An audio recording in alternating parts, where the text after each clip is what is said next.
Assalamualaikum warahmatullahi wabarakatuh. Kembali lagi bersama saya Rian Agustian dalam program Tatap Muka. Selama setengah jam ke depan, pemirsa di rumah akan ditemani obrolan-obrolan hangat. Bersama saya sekarang sudah ada Dr. Musa Darwin Pane, SHMH sebagai Ketua Dewan Pakar Peradi Bandung dan Ahli Hukum FH Unikom. Apa kabar Bang Musa? Baik, luar biasa. Gimana tadi perjalanan menuju ke kantor PJTV ini, Bang? Ya, lumayan menyenangkan. Meskipun GPS-nya salah tadi. Bang, sebelum kita mulai ke percakapan yang lebih serius, mungkin saya ingin mempertanyakan. Istri ada berapa, Bang? Istri cukup satu. Cukup satu. Anak berapa, Bang? Anak baru dua. Baru dua ya. Cewek cowok? Dua cewek. Ada cewek. Bang, jadi advokat tuh susah apa sulit sih, Bang? Profesi kan ya ini nih. Betul. Gimana nih, Bang? Bisa diceritain nggak, Bang? Awal mula Abang bisa terjun jadi advokat ini seperti apa sih? Ya, tentu advokat ini suatu profesi yang mulia ya, profesi yang sangat menjanjikan. Saya mau jadi advokat itu kenapa? Sebetulnya sih tidak mau jadi advokat tadinya. Ya, tadinya saya mau jadi angkatan darat lah, supaya bisa ikut ke Ukraina nanti kalau kita keluar dari non-blok kan. Tapi ternyata badan saya nggak tinggi-tinggi, ya, nggak cukup lah ya, ikut SMA Taruna nggak bisa, ikut Akabri juga badan nggak masuk. Akhirnya saya melihat sosok Anand Buyung Nasution. Oh iya. Beliau membantu tentara yang disidangkan terkait Timur ya. Itu di situ terinspirasi saya menjadi advokat atau pengacara. Itu tahun berapa, Bang? Itu tahun SMA berarti tahun 2000. Tahun 2000 ya. Terinspirasi ya. Inspirasinya pada saat SMA itu Pak Buyung Nasution. Nah, ya. Yang menginspirasi Abang kan Pak Buyung nih. Apakah ada yang lain gitu inspirasi yang benar-benar wah, ini pengacara udah handal gitu. Beberapa kasus dia bisa selesaikan. Siapa sih, Bang? Ya, selain Bang Buyung ada Bang Luhut Pangaribuan ya. Beliau selain advokat berapa presiden dia advokatnya ya? Iya. Pak SBY, Pak Jokowi terakhir, ya. Beliau juga pengacaranya. Itu tuh inspirasi saya. Tapi udah ketemu dengan beliau? Bukan saja ketemu, beliau ketua umum kita. Peradi ya? Peradi. Iya, kemarin sempat ya kegiatan pembekalan Peradi. Bang, melihat sekarang transformasi digital lah ya, banyak sempatlah ada kasus soal afiliator, ya. Terus kasus-kasus yang online kayak gitulah, Bang ya. Nah, sekarang nih bermunculan arisan online. Ya. Ini pandangan Abang sebagai pengacara seperti apa sih, Bang? Ya, sebenarnya dengan zaman yang semakin bergerak ya, sekarang kan zamannya digital ya. Mau tidak mau semua sekarang menggunakan digital ya, termasuk ya dalam rangka arisan orang sudah mulai menggunakan online gitu ya. Dan sebetulnya itu hal-hal yang ya memang karena zamannya seperti itu. Kalau kita tidak mengikuti zaman, nanti kita tertinggal juga. Iya, benar. Gitu. Tapi biasanya kalau dari sisi kacamata pengacara lah, Abang sebagai pengacara, ini kebanyakan masalahnya dari apa sih, Bang, arisan online itu biasanya? Ya, arisan online sih sebetulnya awalnya kan bagus, baik ya. Dikasih benefit yang benar-benar gede. Benefit, kemudian kemudahan transaksi kan, kemudian juga tidak perlu tatap muka, tidak perlu mengeluarkan biaya untuk ongkos naik angkot, kumpul-kumpul di suatu rumah makan gitu ya. Kemudian dapat teman baru juga. Betul. Awalnya sih bagus, tapi kita akan menjadi tantangannya ketika kita tidak bertemu secara nyata ya. Ini edukasi juga ya buat pemirsa di rumah. Jadi kita hari ini tuh mau ngebahas tentang arisan online ya, Bang ya. Iya. Nah, kalau untuk sistem kerjanya arisan online tuh berjalannya seperti apa sih, Bang? Apakah kayak MLM terus dari mulut ke mulut atau teman satu tongkrongan gitu diajak atau mantan pacarnya diajak ayo ikut arisan online atau seperti apa sih, Bang? biasanya? Jadi begini, biasanya ya ini berdasarkan apa yang saya teliti karena saya juga dosen FH Unikom, saya juga advokat. Saya meneliti meneliti mengenai arisan online ini sudah cukup lama. Itu biasanya mekanisme kerjanya tentu dia menggunakan sarana IT ya.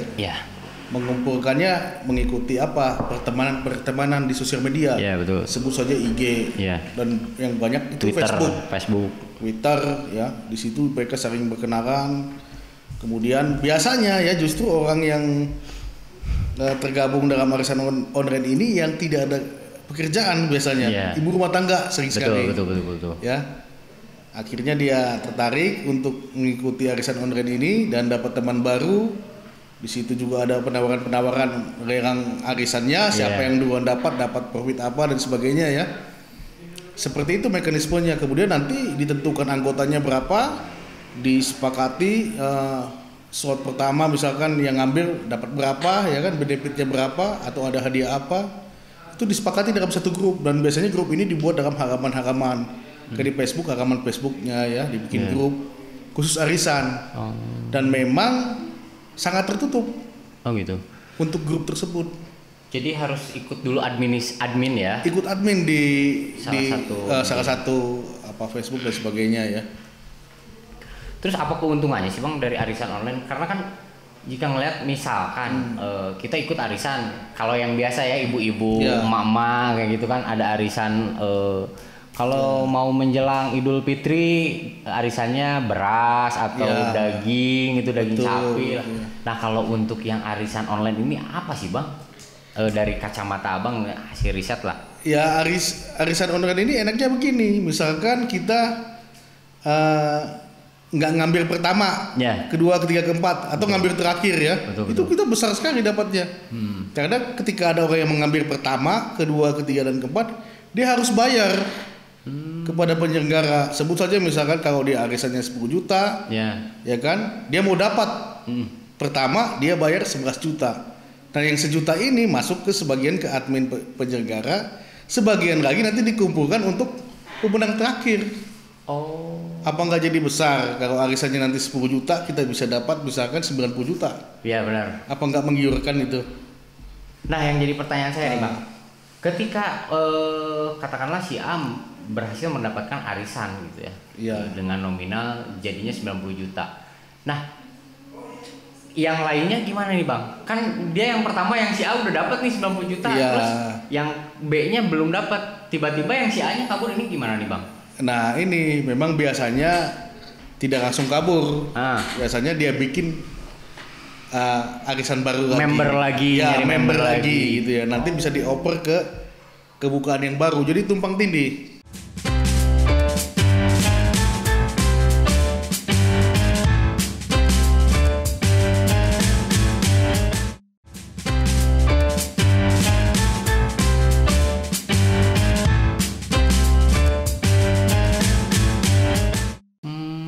Tutup satu, lubang berarti ya? Iya, seperti itu yang saya teliti, seperti itu arisannya ya.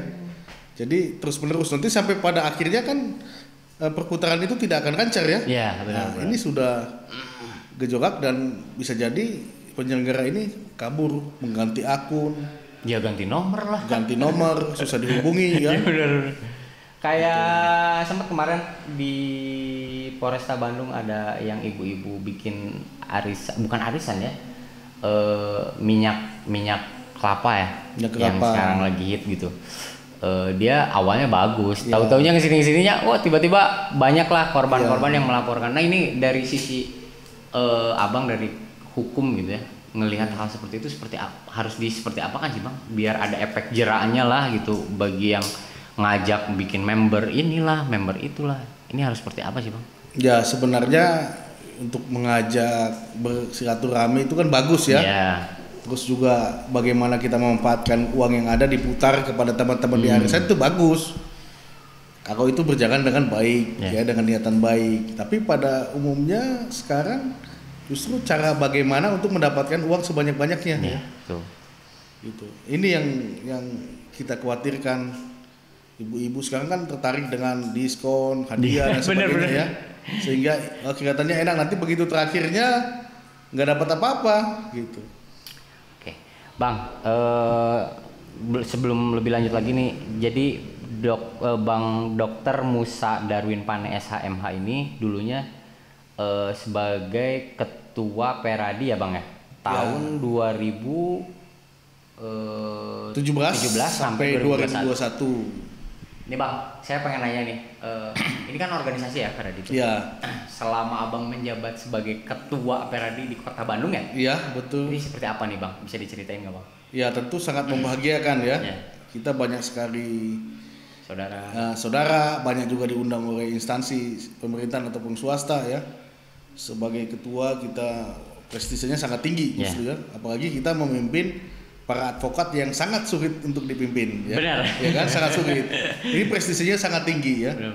Sehingga ketika kita pernah menjabat menjadi ketua Peradi Bandung itu udah suatu hal yang luar biasa. Dan yang utamanya apa Kang? Klien saya tambah banyak. Oh gitu? Iya dong. Nah kita ketua. Berarti selama menjabat tuh 1 periode ya Bang ya? 1 periode. Kenapa nggak 2 periode? Kalau nggak 3 periode? Pengen. Kenapa Bang? Ingin, berhasrat. Oh jadi keinginan kedepannya? Inginnya 2 periode. Cuma kita sudah membuat komitmen di awal. Ada ART lah ya. Oleh pengurus yang di angkatan saya. Regenerasi berarti ya Bang ya? Boleh 2 periode. Tetapi saya sudah bikin komitmen untuk 1 periode. Dan saya akan melahirkan generasi baru yang akan nanti membawa Peradi Bandung lebih baik lagi gitu kan. Berarti untuk pemirsa di rumah ini perlu dicatat. Tadi kan kita udah pembahasan arisan online ya Bang. Iya. Jadi kalau pemirsa di rumah ingin punya kasus atau apa, segera hubungi Bang Musa, pengacara yang udah handal lah. Bang, saya pengen nanya nih. Kasus apa sih Bang yang paling berat Bang selama Abang menjadi advokat? Iya. Kasus tuh banyak. Iya. Yang berat-berat semua ya. Tapi yang paling berat bagi saya itu kasus Cipaganti. Sampai sekarang belum beres. Gantung, ya kan? Gantung ya.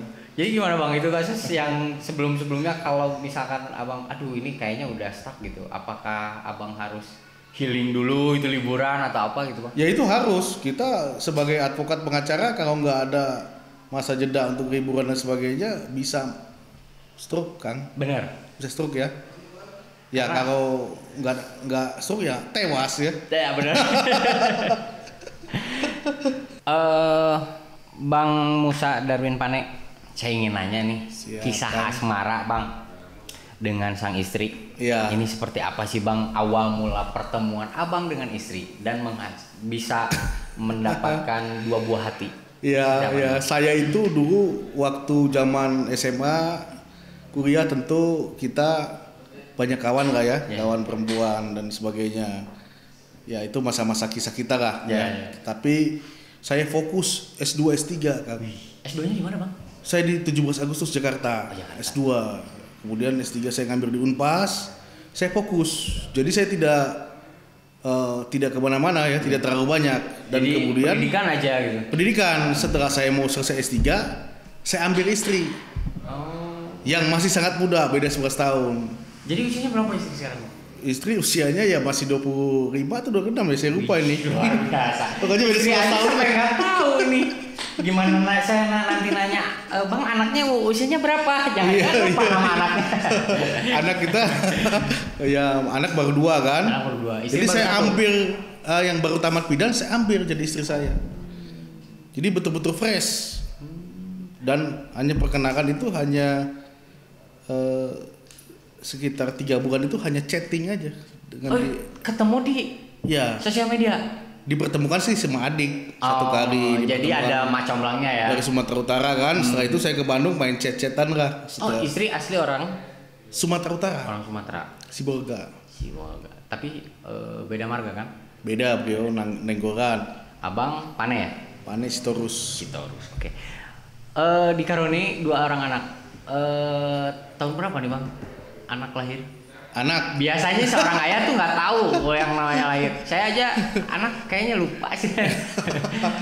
Ya anak itu lahir di tahun 2015 yang pertama itu. kemudian yang kedua 2 tahun setelah itu. 2 tahun. Nah, jadi sekarang masih SD, yang satu lagi mau masuk TK lah persiapan. Jadi Bang Musa ini tuh dulu pernah menjabat sebagai ketua Peradi Kota Bandung tahun 2017 sampai dengan 2021. Kenapa satu periode? Itu yang jadi pertanyaan saya, Bang. Ya, sebetulnya mau 2 periode. Ya. Tetapi kita pegang satu komitmen bahwa kita sudah sepakat 1 periode untuk regenerasi berikutnya. Betul. Dan memang juga kemarin saya sempat mengikuti komisioner, salah satu komisioner ya di KPU. Ternyata saya belum cukup umur kan, ternyata saya masih muda. Abang kelahiran tahun berapa sih, Bang? Saya kelahiran 82, jadi di persyaratan itu pada saat mendaftar sekurang-kurangnya berusia 40 tahun. Ternyata saya belum 40 tahun sehingga saya gagal administrasi. Untuk menjadi komisioner KPU. Jabar. Pusat dong. Oke. Bang, ini karirnya cukup bagus ya. Di organisasi apa aja sih, Bang? Abang kan Peradi, terus apalagi, Bang? Sekarang saya sebagai ketua umum yayasan di Indonesian President Institute. Apaan itu, Bang? Ini suatu yayasan yang bergerak di bidang pendidikan dan sosialisasi hukum. Jadi saya itu mengharapkan semua kita, karena kita ini kan tinggal di negara hukum. Ya, betul. Bukan negara politik, bukan negara kedokteran atau negara pers juga bukan ya. Tapi ini takdir kita negara hukum. Benar-benar. Maka semua kita harus belajar hukum meskipun kita bukan harus sarjana hukum. Kan bisa belajar dari talk show, bisa belajar dari seminar ya, dari apa semua. Kita itu harus ngerti hukum, kan.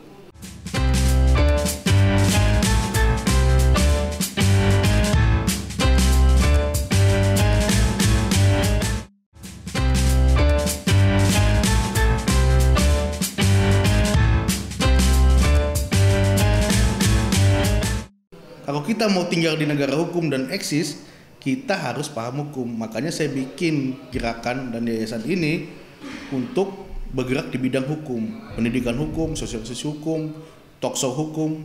Wih, cakep. Bang, kayaknya seru nih buat kita ngobrolin di next lah ya, di episode kedua ya, Bang ya. Kita ngebahas tentang debt collector ya, Bang ya. Boleh. Kayaknya nanti kita undang Abang buat talk show lagi, kita bincang lagi. Nah, jadi buat pemirsa di rumah, kalau ingin tahu informasi tentang arisan online, jadi kan pembahasan kita adalah arisan online hari ini tuh. Jangan mudah tertipu ya, Bang ya. Jangan mudah tertipu. Iming-iming yang bisa mendapatkan puluhan juta, ratusan juta. Ternyata itu fiktif semua. Bang, ini yang terakhir nih, Bang. Apa perlindungan hukum yang didapatkan oleh korban penipuan arisan online? Ya, perlindungan hukumnya, ya saya sih anjurkan kalau sudah menjadi korban daripada arisan online, datanglah ke pengacara Anda. Datanglah ke pengacara masing-masing. Mungkin punya RBH, mungkin punya kantor hukum atau saudaranya pengacara. Lebih baik langsung ngehubungin Abang ya, Bang? Enggak apa-apa, kalau saya juga kan. Banyak pengacara ya kan. Banyak pengacara gitu. Iya, benar-benar. Nah, jadi ada 2 pendekatan. Pendekatan pertama adalah yaitu dengan hukum perdata. Pendekatan kedua dengan hukum pidana. Hukum pidana ini upaya terakhir. Nah, pendekatan perdata tentu kita mulai juga dengan musyawarah mufakat dulu ya sebelumnya. Iya, benar. Kita undang, kembalikan atau tidak. Kalau tidak, kita ajukan gugatan, kemudian ajukan sita terhadap asetnya.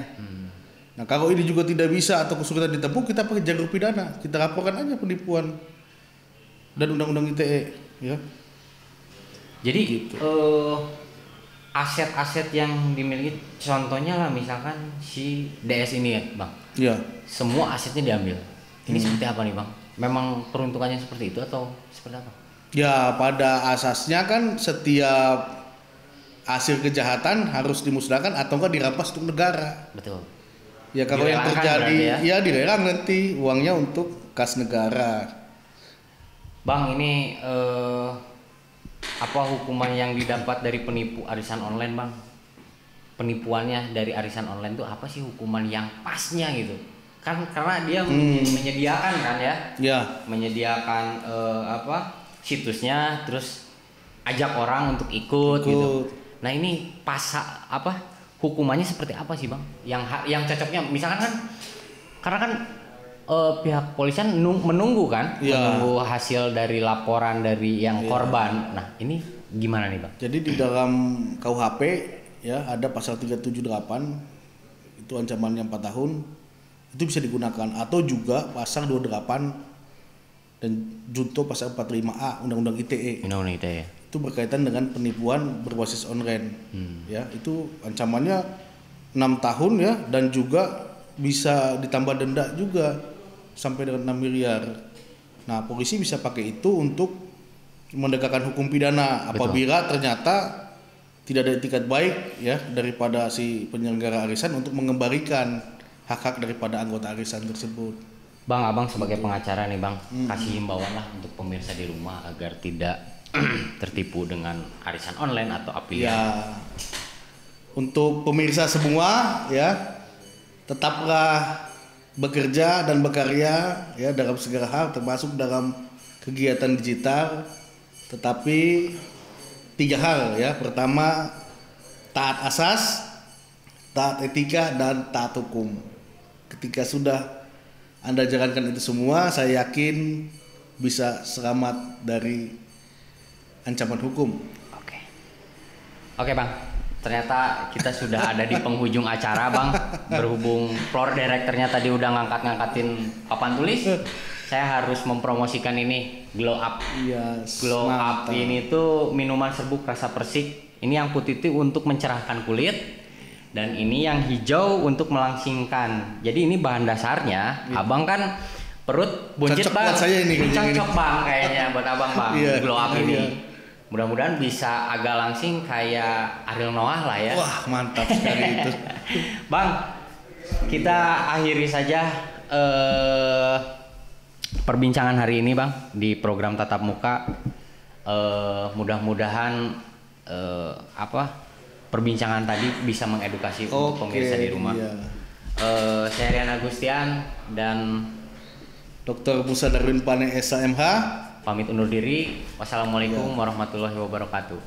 Tetap prokes. Program ini dipersembahkan oleh